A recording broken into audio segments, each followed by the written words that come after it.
Hello, dear students. Today we are going to discuss the effects of a current account deficit in balance of payments. हम discuss करने जा रहे हैं कि अगर balance of payments current account में किसी इकोनॉमी को डेफिसिट हो रहा हो तो उसके इन्फ्लुएंसेस उस इकोनॉमी पर क्या आएंगे. Current account deficit is one of the most important part of balance of payments और ऑब्वियसली उसका डेफिसिट के काफी नेगेटिव कॉन्सिक्वेंसेस हो सकते हैं. करंट अकाउंट में शामिल है visible trade, invisible trade, net income balance and net current transfers. हम देखते हैं कि करंट अकाउंट डेफिसिट के कॉन्सिक्वेंसेस क्या आ रहे हैं इकोनॉमी पर. और अगर ये वीडियो आप लोगों को पसंद आए तो प्लीज लाइक कीजिएगा, शेयर कीजिएगा और चैनल को सब्सक्राइब कीजिएगा. तो आइए समझते हैं कि करंट अकाउंट डेफिसिट के कॉन्सिक्वेंसेस किसी इकोनॉमी पर क्या आते हैं. अच्छा देखिए, सबसे पहले मैं ये मेंशन करना भूल गया कि करंट अकाउंट डेफिसिट का मतलब क्या है. जाहिर बात है कि करंट अकाउंट डेफिसिट में visible trade balance, invisible trade balance, net income balance और करंट ट्रांसफर्स रिकॉर्ड हो रहे हैं. तो अगर उन चारों का सम नेगेटिव में आ रहा है, उन चारों को ऐड करके हमारे पास नेगेटिव फिगर आ रही है, तो that is called a current account deficit. अब करंट अकाउंट डेफिसिट कितना बैडली इन्फ्लुएंस करेगा वो डिपेंड करता है कि वो डेफिसिट परसेंटेज ऑफ जीडीपी कितना है. अगर परसेंटेज ऑफ जीडीपी हायर है तो ज़्यादा नुकसानात, और अगर वो जीडीपी का कम परसेंटेज है तो ऑब्वियसली इतना बैडली इन्फ्लुएंस नहीं होगी इकोनॉमी. फॉर एग्जांपल, एक इकोनॉमी वो है जहाँ पर 2% of the GDP current account deficit हो रहा है, और एक इकोनॉमी वो है जहाँ पर 8% of the GDP current account deficit हो रहा है. तो जाहिर बात है कि जहाँ 2% ऑफ द जीडीपी डेफिसिट है वहाँ नेगेटिव इन्फ्लुएंसेस कम आएंगे उसके, और जहाँ डेफिसिट 8% ऑफ द जीडीपी है वहाँ ऑब्वियसली वो ज़्यादा नेगेटिवली इन्फ्लुएंस करेगा. जाहिर बात है कि ज़्यादा परसेंटेज ऑफ जीडीपी डेफिसिट का होने का मतलब ये है कि कंट्री में ट्रेड के अलावा और दूसरे इंटरनेशनल फ्लोस का आना जाना बहुत है, कंट्री ज़्यादा लिंक्ड है, ज़्यादा ओपन है, और फिर जितनी ज़्यादा ओपन इकॉनमी है उतना ही करंट अकाउंट डेफिसिट का साइज़ ऑब्वियसली मैटर करेगा.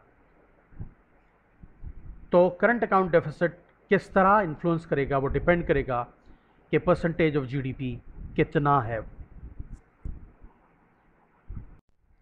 अच्छा, अब उसके बाद हम ये बात करते हैं कि करंट अकाउंट डेफिसिट का इन्फ्लुएंस इस चीज़ पर भी डिपेंड करेगा कि वो डेफिसिट स्ट्रक्चरल है या सिक्लिकल है. सिक्लिकल डेफिसिट से मुराद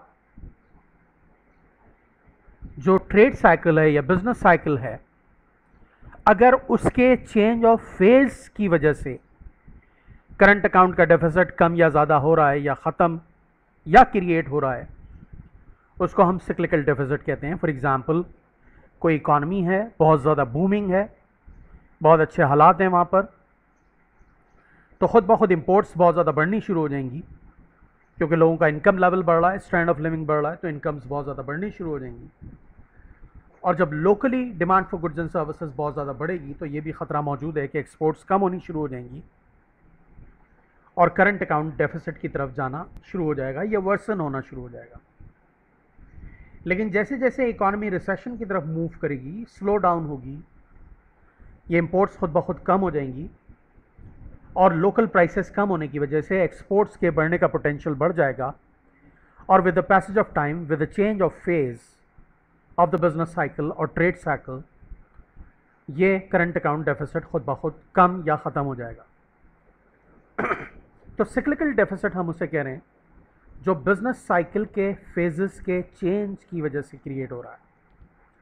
इकॉनमी बूम में है या रिसेशन में, और बूम्स और रिसेशंस ऑटोमेटिकली करेक्ट और क्या कहते हैं क्रिएट होते रहते हैं, अकर होते रहते हैं इसलिए डेफिसिट भी कभी बहुत ज़्यादा बढ़ जाएगा और कभी with the passage of time fade away हो जाएगा।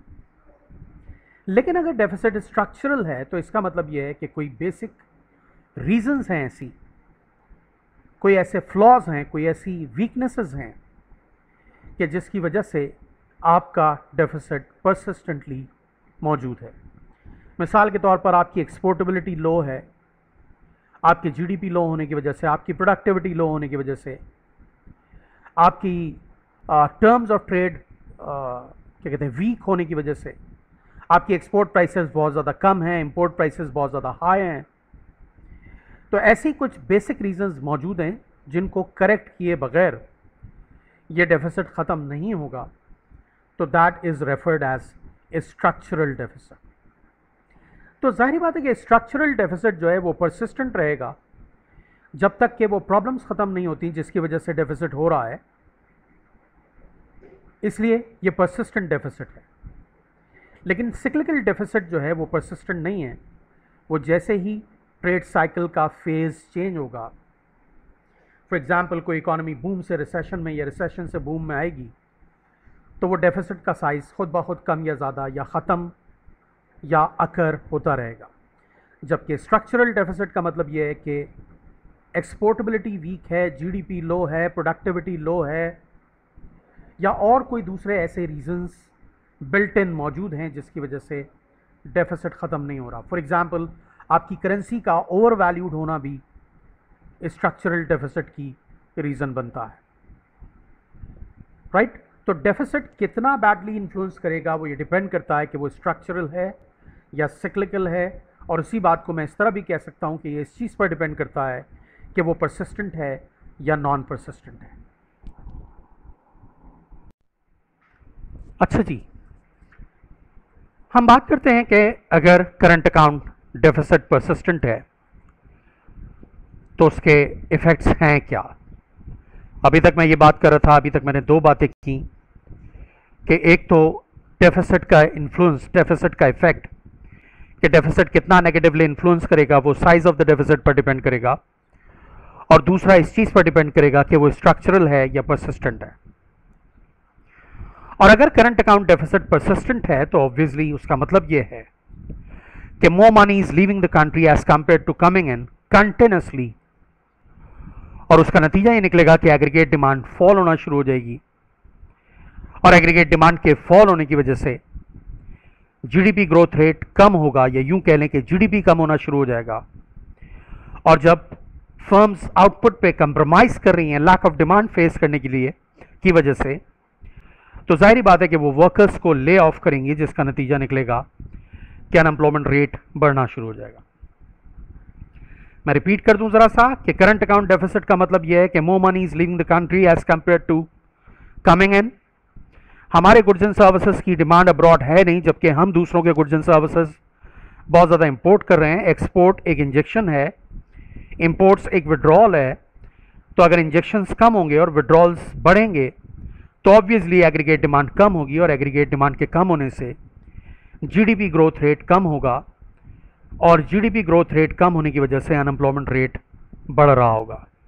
जाहिर बात है कि when firms are not producing enough goods and services they would cut back on the size of the workforce and that would lead to unemployment.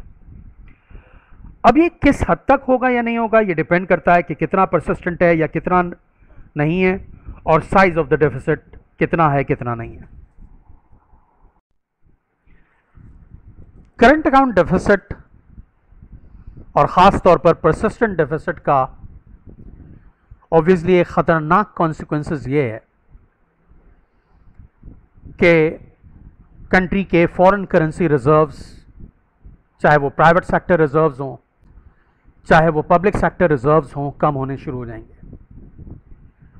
क्योंकि current account deficit का मतलब यह है कि more dollars are leaving the country as compare to coming in. मिसाल के तौर पर जब हम एक्सपोर्ट करते हैं तो हम ज़्यादातर डॉलर्स में पैसा रिसीव करना प्रेफर करते हैं, और जब हम इंपोर्ट करते हैं तो हम ज़्यादातर डॉलर्स में पेमेंट कर रहे होते हैं। तो मैं थोड़ी सी देर के लिए अज्यूम कर रहा हूँ कि डॉलर्स का इनफ्लो हो रहा है और डॉलर्स का ही आउटफ्लो हो रहा है। तो अगर करंट अकाउंट में डेफिसिट होता है तो इसका मतलब यह है कि more dollars are leaving the country as compared to coming in, and that would lead to shortage of dollars in the country. उसमें प्राइवेट सेक्टर रिजर्व्स भी कम होंगे और ऑब्वियसली पब्लिक सेक्टर रिजर्व्स भी कम होंगे, और उसका दूसरा इफेक्ट ये आ रहा है जो बड़ा सिंपल टू अंडरस्टैंड है कि जब कंट्री से डॉलर्स जा ज़्यादा रहे हैं और डॉलर्स आ कम रहे हैं तो ऑब्वियसली डॉलर्स की शॉर्टेज डेवलप हो जाएगी, और डॉलर्स की शॉर्टेज डेवलप होने की वजह से obviously dollar in terms of पाक रुपी महंगा होना शुरू हो जाएगा, राइट। अगर पाकिस्तान से ज़्यादा डॉलर्स जा रहे हैं और कम डॉलर्स आ रहे हैं तो उसकी वजह से डॉलर्स की शॉर्टेज होगी, और डॉलर्स इन टर्म्स ऑफ पाक रुपी महंगा होना शुरू हो जाएगा, जिसका मतलब यह है कि पाक रुपी डिप्रिशिएट कर रहा है। तो करंट अकाउंट डेफिसिट का एक बहुत ज़्यादा बड़ा नेगेटिव इन्फ्लुएंस ये है कि वो आपके फॉरेन करेंसी रिजर्व्स को कम करेगा, और क्योंकि आपके यहाँ फिर फॉरेन करेंसी की शॉर्टेज डेवलप होगी, उस शॉर्टेज की वजह से आपकी currency in terms of foreign currencies सस्ती होती चली जाएगी। जैसे पाकिस्तान के ही केस में ले लें कि पास्ट में परसिस्टेंट करंट अकाउंट डेफिसिट की वजह से हम हमेशा shortage of reserves, foreign currency reserves face करते रहे, और हमें बार बार IMF के पास जाना पड़ता था फॉरेन करेंसी रिजर्व्स को पड़ता था, क्या अभी भी हम जाते हैं, राइट, डॉलर्स बोरो करने के लिए। और दूसरा ये कि करंट अकाउंट डेफिसिट के परसिस्टेंट होने की वजह से पाक रुपी कहाँ से उठ के कहाँ आ गया। फॉर एग्जांपल अगर परवेज़ मुशर्रफ के दौर की बात करें तो $1 60 रुपये का था और अब $1 तकरीबन 160 रुपये का है।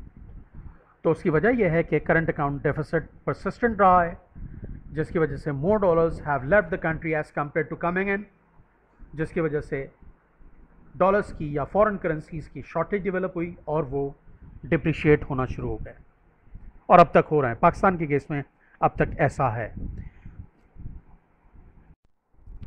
करंट अकाउंट डेफिसिट किसी कंट्री को कितना नुकसान पहुंचाएगा वो इस चीज़ पर भी डिपेंड करता है कि वो कंट्री कितनी डेवलप्ड है और कितनी डेवलपिंग है।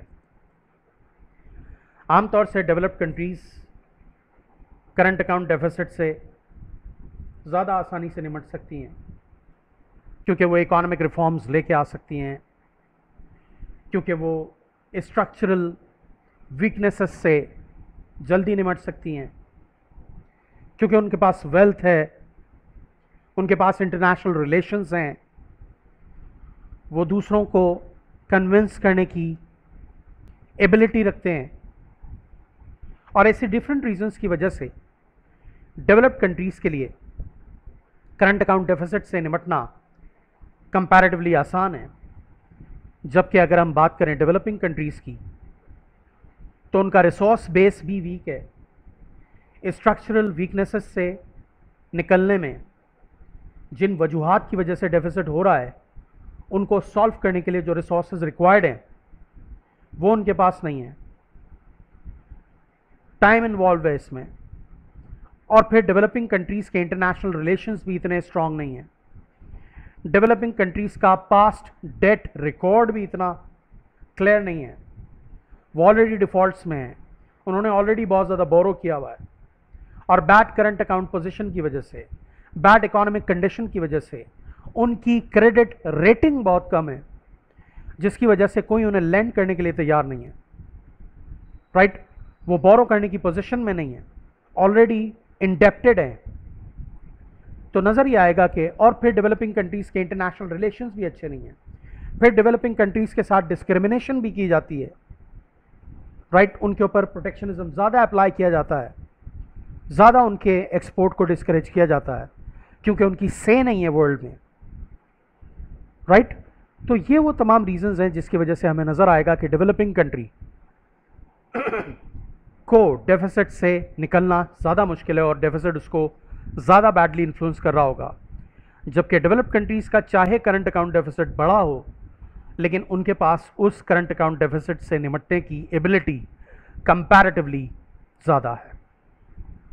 तो इस लिहाज से current account deficit developing country को ज़्यादा बैडली इन्फ्लुएंस करेगा as compare to developed country के। जिन कंट्रीज़ को परसिस्टेंटली करंट अकाउंट डेफिसिट हो रहा हो जो countries greater deficit in percentage terms of the GDP face कर रही हों, उनके लिए फिर ज़रूरी हो जाता है कि वो अपने फाइनेंशियल अकाउंट को इम्प्रूव करने की कोशिश करें। ख़ास तौर पे वो कंट्रीज़ जिनका करंट अकाउंट डेफिसिट स्ट्रक्चरल है और उससे जान छुड़ानी शॉर्ट रन में पॉसिबल नहीं है, क्योंकि अगर ऑब्वियसली डेफिसिट स्ट्रक्चरल रीजंस की वजह से है तो जाहिर बात है कि उनको करेक्ट करने में टाइम लगेगा।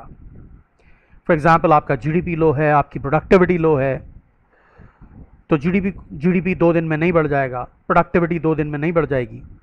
तो अगर आपका डेफिसिट परसिस्टेंट है, स्ट्रक्चरल है, तो फिर उस कंट्री को ज़रूरत पड़ेगी कि वो फाइनेंशियल अकाउंट को इम्प्रूव करे। लेकिन मसला ये आता है कि जब फाइनेंशियल अकाउंट इम्प्रूव होता है तो वो करंट अकाउंट को बैडली इन्फ्लुएंस करता है।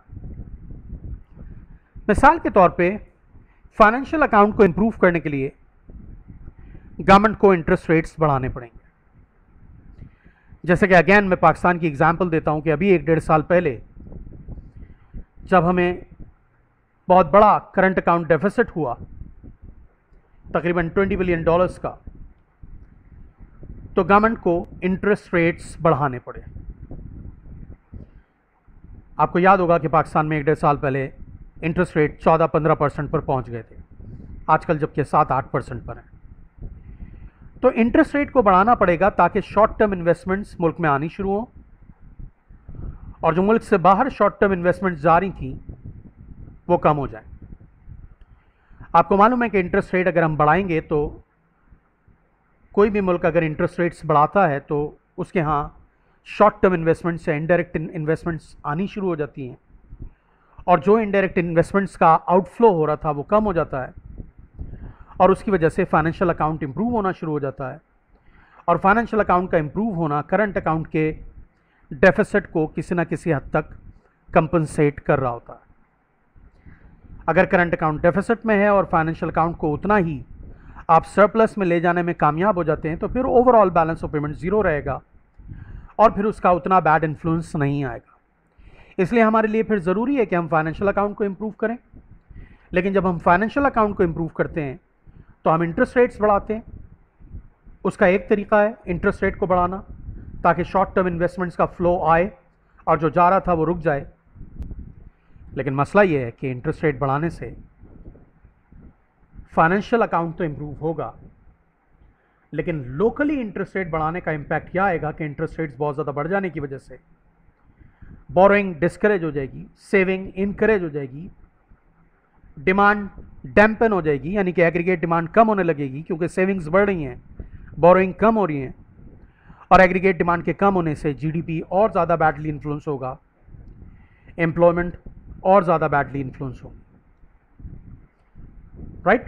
तो करंट अकाउंट के परसिस्टेंट डेफिसिट की वजह से आपको फाइनेंशियल अकाउंट इंप्रूव करना पड़ रहा है, और फाइनेंशियल अकाउंट इंप्रूव करने के लिए जो पॉलिसी आप अडॉप्ट कर रहे हैं, खास तौर पर इंटरेस्ट रेट को बढ़ाने की, वो जीडीपी को और एम्प्लॉयमेंट को नेगेटिवली इन्फ्लुएंस कर रहा है। और दूसरी तरफ ये कि जब फाइनेंशियल अकाउंट इंप्रूव होगा, इसका मतलब है इन्वेस्टमेंट्स आ रही हैं, तो हमें मालूम है कि इन्वेस्टमेंट के रिटर्न्स करंट अकाउंट में डेबिट आइटम के तौर पर शो करते हैं हम। तो जब यहाँ से रिटर्न्स जाएंगे, फॉर एग्जांपल जो इन्वेस्टमेंट्स भी आई हुई हैं उनके प्रॉफिट्स, उसके डिविडेंड्स, उसकी इंटरेस्ट पेमेंट्स जब पाकिस्तान से जाएंगी तो वो आपको मालूम है कि वो करंट अकाउंट के तीसरे अकाउंट में प्राइमरी बैलेंस में रिकॉर्ड होती हैं, नेट इनकम बैलेंस में रिकॉर्ड होती हैं।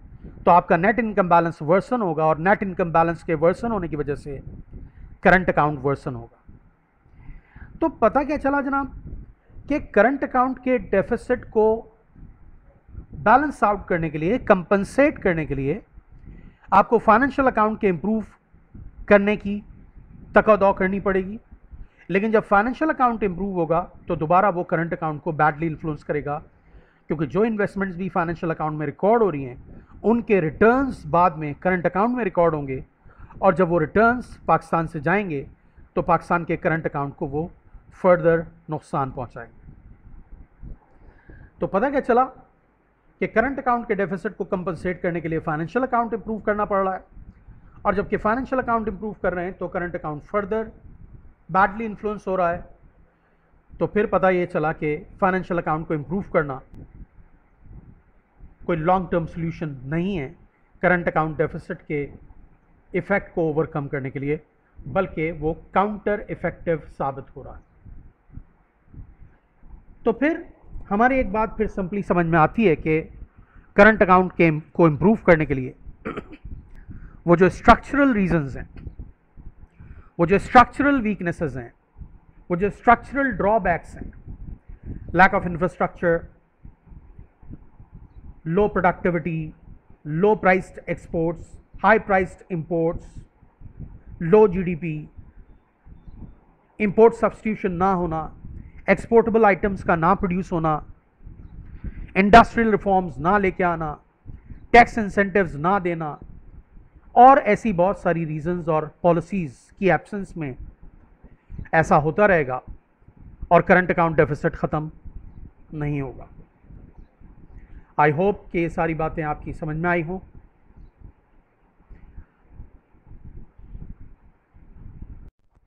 आई होप कि ये सेशन आपके लिए इफ़ेक्टिव रहा हो, आपको कुछ इससे फ़ायदा हुआ हो कि करंट अकाउंट डेफिसिट की प्रॉब्लम्स क्या हैं और जब हम उनको सॉल्व करने जाते हैं तो उससे मज़ीद प्रॉब्लम्स क्या क्रिएट हो रही हैं, और थोड़ी सी हमने ये बात भी की कि करंट अकाउंट डेफिसिट को इम्प्रूव करने के लिए क्या किया जा सकता है।